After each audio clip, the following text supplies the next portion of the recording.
Summer holidays வந்தாச்சு நம்ம GT Holidays வந்தாச்சு. GT Holidays, South India's #1 travel brand. மார்க்கெட்லயே கம்மி சேதாரத்துல இன்னும் 1% தள்ளுபடி கொடுப்போம். ஓகே, வைரநக கேரட்டுக்கு 5000 தள்ளுபடி கொடுப்போம். தள்ளுபடி திருவிழா.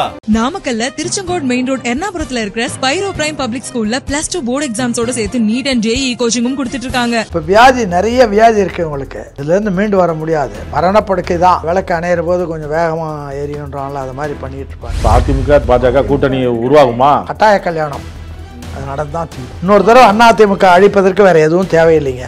முடிஞ்சு போன வரலாறு. நிறுவன உறுப்பினர் நீங்க. ஆமா, நீங்க இந்த வார்த்தையை சொல்லலாமா? யார்கிட்டயே நான் தகராறு பண்ணிட்டு இதுவுமே இந்த இயக்கம் வீணா அழிஞ்சு போயிடும், நீங்க தப்பு பண்றீங்கன்னு சொல்லிட்டு தான் நான் வெளியில வந்தேன். சரிந்த சாம்ராஜ்யங்கள் எங்கெங்கன்னு நீங்க பறிஞ்சு பாருங்க. உலக வரலாற்றுல ஜெயலலிதா மாதிரி அவளோட சேர்ந்து தான் உலக வரலாற்றுல சாம்ராஜ்யங்கள்லாம் சரிஞ்சு போயிருக்கு. அதிமுக கூட யாருமே கூட்டணி சேராதப்ப தேமுதிக தான் ஒரு உறுதுணையா இருந்தது. தேமுதிக நீங்க நான் சொல்ற வைக்கிறேன் பாருங்க. தேமுதிக விஜய் விஜயகாந்த் கட்சி ஆரம்பிச்சு அப்படி ஓட் பேங்க் காட்டினாரு. விஜயகாந்த் இருந்த காலத்துல அதிமுக வலுவா இருந்தது, திமுகவும் வலுவா இருந்தது. இந்த இவங்க வலுவா வர்ற போது அவன் என்ன பண்ணுவான்னா, விடுதலை சிறுத்தைகள் கூட கூட்டணி இவங்களோட போனாலும் ஆச்சரியப்படுறது. எப்படி அப்படின்னு கேட்குறீங்களா? நான் சொல்றேன்.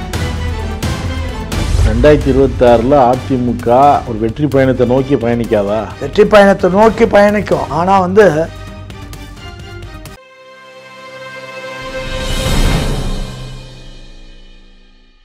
பாஜகவோட ஒட்டும் இல்லை உறவும் இல்லைன்னாரு எடப்பாடி பழனிசாமி. இவங்களும் தனியாக தான் நின்னாங்க எலெக்ஷனில். கடைசியாக பாஜகவும் கடுமையாக ரெண்டு பக்கமும் வார்த்தை போரெலாம் வந்துச்சு. இப்போ கேட்கும்பொழுது திமுக மட்டும்தான் எங்களுக்கு எதிரி, மற்ற எந்த கட்சியும் எங்களுக்கு பெரிய எதிரி இல்லை, திமுக வீட்டுக்கு அனுப்பணும் அது மட்டும்தான் அப்படின்னு பாஜக மாநிலத்தில் சொல்கிறாரு. இவர் எடப்பாடி பழனிசாமி திமுக மட்டும்தான் எதிரிங்கிறார். மீண்டும் அதிமுக பாஜக கூட்டணி ஏற்படும் அப்படின்னு சில பேர் சொல்கிறாங்க.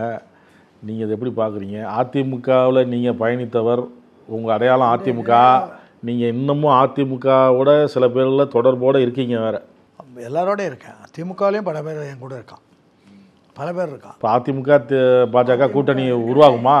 அவங்க பிஜேபியோட சேர்ந்து தான், அவங்க தலையெழுத்து சேர்ந்து தான் ஆகணும். சேர்ந்து தான் ஆகணுங்கிறீங்க. வேறு ஒன்றும் வழி கிடையாது. ஷேராட்டி இவங்களை சுத்தமாக ஒழிச்சிடுவான் அவன். அதனால் கட்டாய கல்யாணம் அது நடந்து தான் தீரும்.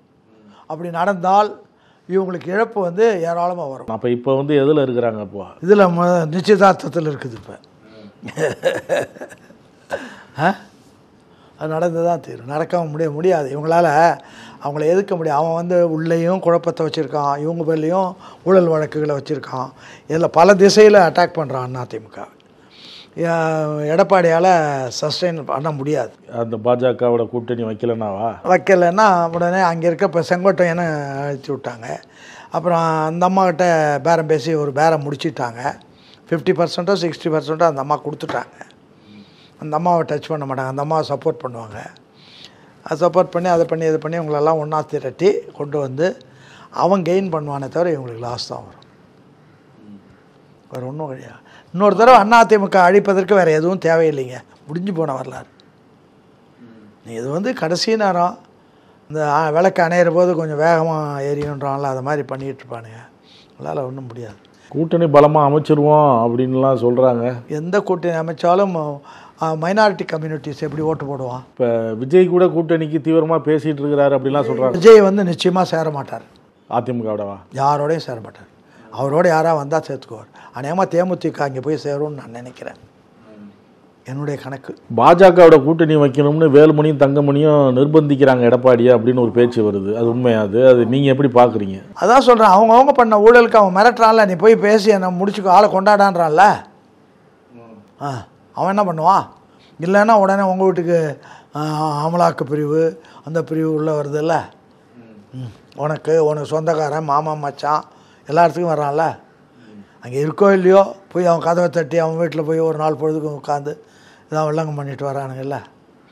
அமலாக்க பிரிவு, வருமானத்துறை பிரிவு, இந்த பிரிவெல்லாம் இதெல்லாம் இது மாதிரி அவங்கள மிரட்டுறதுக்கு வச்சுருக்கிற பிரிவுகள் தானே. அதே பிரிவு இந்த பக்கமும் பாயும்ல. செம்மலை சொல்கிறாரு, 7 சட்டமன்ற தேர்தலில் திமுகவை தோற்கடித்து அதிமுக வந்து தோற்கடிச்சது, அதே போல் 8வது முறையும் தோற்கடித்து நாங்கள் வந்து சட்டமன்றத்துக்கு போவோங்கிறார் செம்மலை. 7 முறை யார் இருந்தாங்க? அப்போ எம்ஜிஆர் இருந்தார் 4 முறை, 3 முறை ஜெயலலிதா இருந்தாங்க. இவங்க எங்கே போனாங்க சொல்லு? ஜெயலலிதா இருக்கிற போது பல காரணங்கள், பாப்பானெல்லாம் ஜெயலலிதாவை சப்போர்ட் பண்ணுவான். திருந்து வச்சா கட்சிக்காரன் இருந்தான், ஓட்டு போட்டான், கட்சி பேரில் நம்பிக்கை வச்சு போட்டான், எல்லாம் பண்ணான். இப்போ யார் இருக்கா அந்த அளவுக்கு? எம்ஜிஆருக்கும் ஜெயலலிதாவுக்கு இணையானவங்க யாராச்சும் ஒருத்தர் சொல்லுங்க.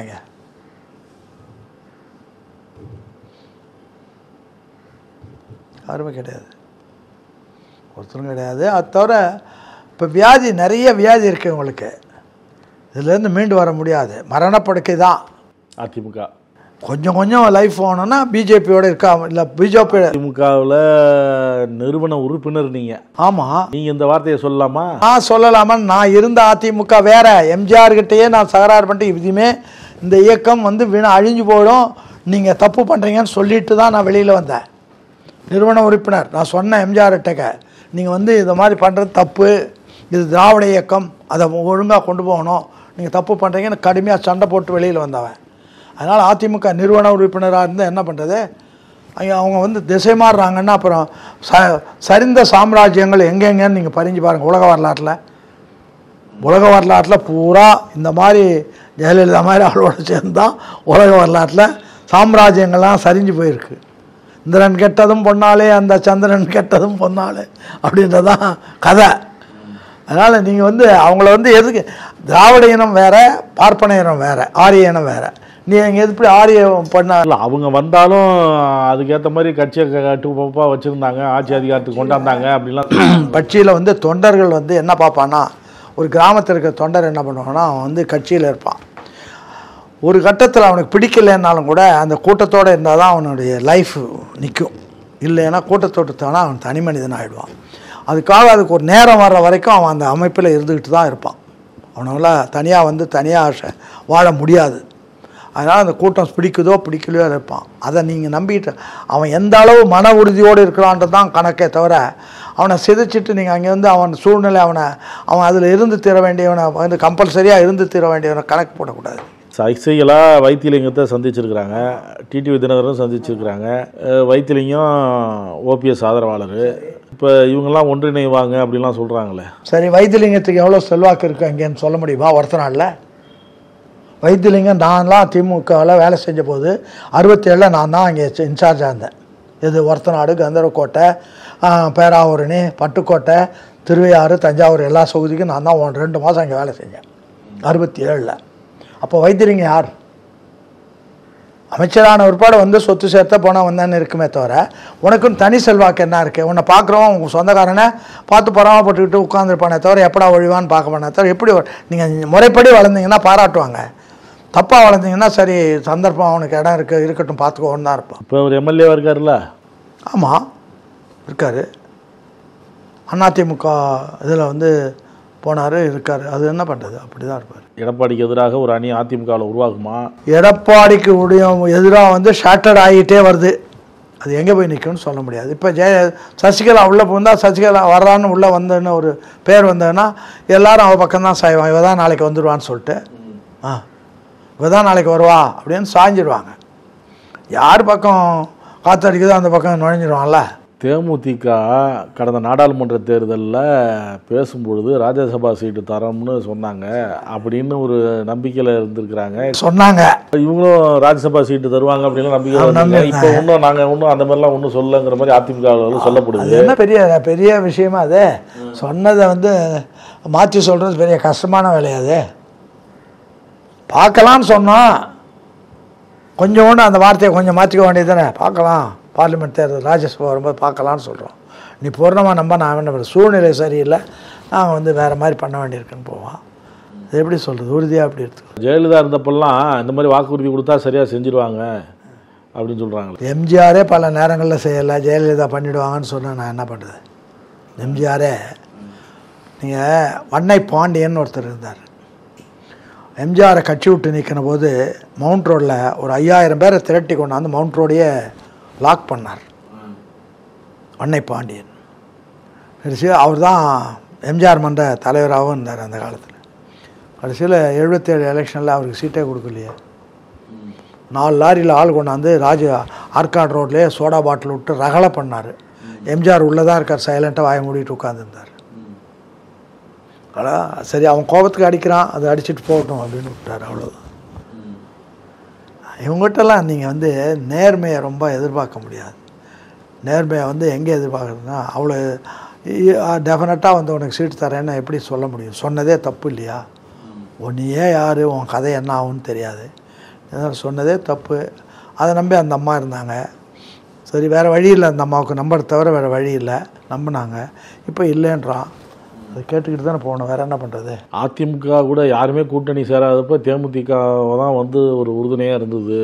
தேமுதிக நீங்கள் நான் சொல்கிறேன் வைக்கிறேன் பாருங்கள், தேமுதிக விஜய் கூட போய் சேர்ந்துடும். தமிழக வெற்றி கழகம் விஜய் கட்சி ஆரம்பித்து அவருடைய செயல்பாடுகளை எப்படி பார்க்குறீங்க? கட்சி ஆரம்பித்தது இப்போ விஜய்க்கு எம்ஜிஆருக்குள்ள அனுபவங்கள், போக்குவரத்து, ப்ராக்டிக்கலாக அவர் இருந்தார், அது வேறு.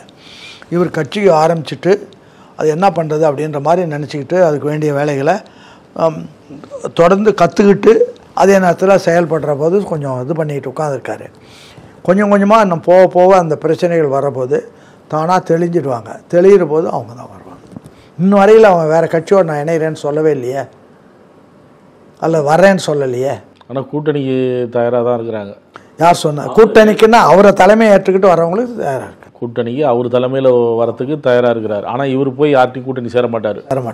தன்னுடைய ஓட் பேங்கை காமிச்சாதான் இவர் கூட போய் கூட்டணி சேரலாம், இல்லை இவரை கூட்டணிக்கு சேரலாம் அப்படிங்கிற மாதிரி சொல்கிறாங்க. இப்போ நான் இப்போ விஜயகாந்த் கட்சி ஆரம்பித்து அவருடைய ஓட் பேங்கை காட்டினார்.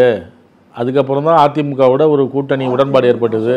விஜயகாந்த் இருந்த காலத்தில் அதிமுக வலுவாக இருந்தது, திமுகவும் வலுவாக இருந்தது. இப்போ விடுதலை சிறுத்தைகள்லேருந்து நிறைய பேர் தாவேக்காவுக்குள்ளே போயிட்டாங்க. அவர் ஒருத்தர் தானே போயிருக்கிறாரு, ஆதவ அர்ஜுன்னா அவர் மட்டும் தானே போயிருக்கிறாரு. அது இல்லை, அங்கே நான் கிராமத்தில் பார்க்குறேன், தொண்டர்களே போயிருக்கேன். விஜய் ரசிகர்கள் போயிருப்பாங்க. ஆமாம், அவன் இதில் இருந்தான், அவன் போயிட்டான். இப்போ நம்ம ஊர்லேயே நிறைய பேர் நான் இப்போ ஒரு கூட்டம் ஒன்று நடத்தினேன், தமிழ்நாடு மக்கள் விழிப்புணர்வு இயக்கம்னு போட்டு இந்த காளியம்மாவை கூப்பிட்டு ஒரு கூட்டம் ஒன்று போட்டேன். இப்போ இந்த போன ஞாயிற்றுக்கிழமை போட்டபோது கூட்டம் நல்லா வந்தது. எல்லா இடத்துலையும் வந்தான், திமுககாரன் வந்தான், விடுதலை சிறுத்தைகள் எல்லோரும் வந்தாங்க. ஏன்னா அவங்க உடனே விடுதலை சிறுத்தைகள் மாவட்ட செயலாளர் ஃபோன் பண்ணி எனக்கு, என்னையா எங்கள் ஆளுங்களெல்லாம் நீங்கள் கூப்பிட்டுக்கிட்டீங்க, நீங்கள் பாட்டு கூப்பிட்டீங்க, எல்லாம் இங்கே வந்துட்டானுங்க அப்படின்னா. நான் யாராவது ஒருத்தனை கூப்பிட்டேன்னு நான் சொல்லு, நான் அப்படி கூப்பிட மாட்டேன். அவனாக வந்தால் நான் என்ன பண்ணுறது? கூட்டத்துக்கு நான் வர்றான் இருக்கிறான், அவன் வரான், அப்படி போகிறான், என்ன பண்ணுவேன்? ஒன்றும் பண்ண முடியாது. பாதிப்பு இவங்களுக்கு நிறையா இருக்கும், விடுதலை சிறுத்தைகளுக்கு நிறையா இருக்கும். விடுதலை சிறுத்தைகளுக்கு நிறையா ஆகிற போது விடுதலை இந்த இவங்க வலுவாக வர்ற போது அவன் என்ன பண்ணுவான்னா, விடுதலை சிறுத்தைகள் கூட கூட்டணி இவங்களோட போனாலும் ஆச்சரியப்படுறதுக்கு. யாரோட? விஜயோடவா? எப்படி அப்படின்னு கேட்குறீங்களா? நான் சொல்லுங்கள், கொள்கை கூட்டணி சொல்கிறாங்களே. சொல்கிறான். இப்போ இவங்களுக்கு ஒரு சீட்டு தரேன்னாங்களே, அது என்ன ஆச்சு? 2026 அதிமுக ஒரு வெற்றி பயணத்தை நோக்கி பயணிக்காதா? வெற்றி பயணத்தை நோக்கி பயணிக்கும். ஆனால் அது வெற்றியில் போய் முடியாது, வராது. சீட்டு கொடுக்குற போது எத்தனை பேர் வெளியில் போகிறா? முதல்ல தலைமை பேரில் நம்பிக்கை இருந்தது, அதனால் இன்றைக்கி இல்லாட்டி நாளைக்கு நமக்கு கொடுப்பாங்கன்னு இருப்பான். இப்போ இதுதான் கடைசி பஸ் ஏறுறது, இதில் நமக்கு இடம் கொடுக்கலன்னா போடான்னு போயிட மாட்டான். அதெல்லாம் எதுக்காக அவன் அங்கே பண்ணையை அடிச்சுக்கிட்டு உட்காந்துருப்பானா? மாட்டான். இப்போ 74 எனக்கு ஒரு அனுபவம்.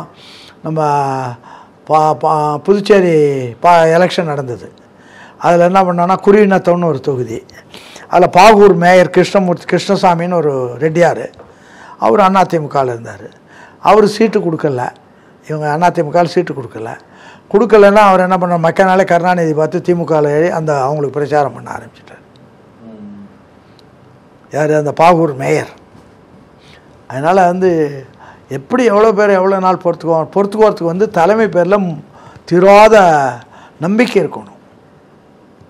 தலைமை இன்னைக்கு எல்லாத்தையும் இருக்கிறவங்க எல்லாருமே எடப்பாடி தலைமையில் ஆட்சி அமையும் தானே சொல்கிறாங்க. ஜெயக்குமார்லேருந்து வேலுமணி, தங்கமணி, எல்லாருமே, பொன்னையன், எல்லாருமே சொல்கிறாங்களே. எல்லாம் சொல்லுவான். நீங்கள் அவன் ஸ்ட்ராங்காக அவன் பழனிசாமி எம்ஜிஆராக இருந்தால் நீங்கள் சொல்கிறது ரைட்டு. பழனிசாமி ஜெயலலிதா வந்தால் நீங்கள் சொல்கிறது ரைட்டு. சரி சொல்லுவோம், பார்ப்போம், இவங்க கூட சீட்டு கொடுத்தா நின்றுடுவோம், இல்லைன்னா அப்புறம் அவன் வேறு வண்டி ஏறிடுவான்ல. இருக்கிறது எத்தனை சீட்டு? எல்லாருக்குமா சீட்டு தர முடியும்? சரி, எனக்கு கொடுக்கலன்னு நான் ஏன் அவங்க கூட இருக்கணும்? எனக்கு கொடுக்கல, நான் ஏன் அவங்க கூட இருக்கணும்? அப்படி என்ன நீ இப்போ என்ன பெரிய ஆள்? நீ சாதாரண ஆள், ஏதோ சந்தர்ப்பத்தில் மேலே போய் உட்காந்த. இப்போ 2026 எலெக்ஷன் நேரத்தில் அதிமுகவில் ஒரு பிரச்சனை வரும். நிச்சயமாக வரும். எடப்பாடிக்கு நெருக்கடி வருமா, இல்லை வேறு ஏதாவது பிளவு மாதிரி வரும்னு நினைக்கிறீங்களா? எப்படி வேணாலும் வரலாம், எப்படி வேணாலும் வரலாம். இப்படி எவ்வளோ பேரை நீங்கள் வந்து அது தவிர இப்போ அவன் இவனுடைய பூத் கமிட்டி ஆளுங்களை பிடிக்கிறதுக்கு இவன் வேலை செய்கிறான், அவன் பூத் கமிட்டி வேலை பிடிக்கிறதுக்கு இவன் வேலை செய்கிறான். எத்தனை பேர் ஹானஸ்ட்டாக எங்கள் பூத் கமிட்டியில் உட்கார போகிறாங்க? ஆலோசனை கூட்டம் நடத்தினார்ல, அதில் எல்லாம் ஆள் போடுங்க அப்படின்லாம் சொல்கிறாரு. அவன் போடுற ஆள் சின்சியராக அவங்களுக்கு இருப்பான்னு நீங்கள் என்ன கேரண்டி கொடுக்க முடியுமா? அவன் ஏதாவது பக்கத்தில் இருக்க பணம் கொடுத்தா எதிர்த்து போய்ட்றான். பூத் கமிட்டியில் இருக்க நமக்கு என்னடா அப்புறம்? திமுக தலைமையில் ஒரு அணி உருவாகும்னு நினைக்கிறீங்களா? இப்படி அவங்க பிஜேபி கூட போய் சேர்ந்தாங்கன்னா நிச்சயமாக உருவாகாது சார். பிஜேபி கூட சேராமல் மற்றதெல்லாம் சேர்த்துக்கு ஒரு திறமை இருந்து பண்ணானுங்கன்னா ஓரளவுக்கு வாய்ப்பு இருக்கும். பிஜேபி கூட சேராமல் இருந்தால் அதிமுக தலைமையில் ஒரு அணி உருவாகும். ஆமாம். இப்போ நீங்கள் சேருவாங்க அப்படின்னு சொல்கிறீங்க. ஆமாம், சேர்ந்து ஆகணும், வேறு வழி கிடையாது. முட்டு சந்தில் மாட்டிக்கிட்டீங்க, எங்களோட இருந்தால் ஆகணும். இப்போ எதையுமே நீங்கள் இந்த இந்த இந்த நேரத்தில் எதையுமே நீங்கள் சரியாக கணிக்க முடியாது. இன்னொரு 3-4 மாதம் போனால் தான் கணிக்க முடியும். நீங்கள் வந்து பரவாயில்ல. இப்போ நம்ம இப்போ நான் இதுக்கெல்லாம் போயிட்டு வந்தேன். இப்போ சமீபத்தில் கோயம்புத்தூர் அங்கே எங்கெல்லாம் போயிட்டு வந்தேன். பல கிராமங்கள் வழியாக போனேன். எல்லா இடத்துலையும் இவன் விஜய் ஆள் இருக்கான். கருத்துக்களை பகிர்ந்து கொண்டதற்கு மகிழ்ச்சி, நன்றியா. நக்கீரன் டிவிக்கு சப்ஸ்கிரைப் செய்யுங்கள். உங்கள் ஆதரவே எங்கள் பலம். ஆசிரியர்களுக்கு நண்பனாகவும் மாணவர்களுக்கு ஆசானாகவும் திகழும் தேர்வு வழிகாட்டி. ஒவ்வொரு பாடத்திற்கும் அனுபவமிக்க ஆசிரியர்களின் துல்லியமான தெளிவான விடைகள். CNC இருக்கு, தேர்வு பயம் எதற்கு? இது தீரன் பப்ளிஷிங் ஹவுஸ் விற்பனை வெளியீடு.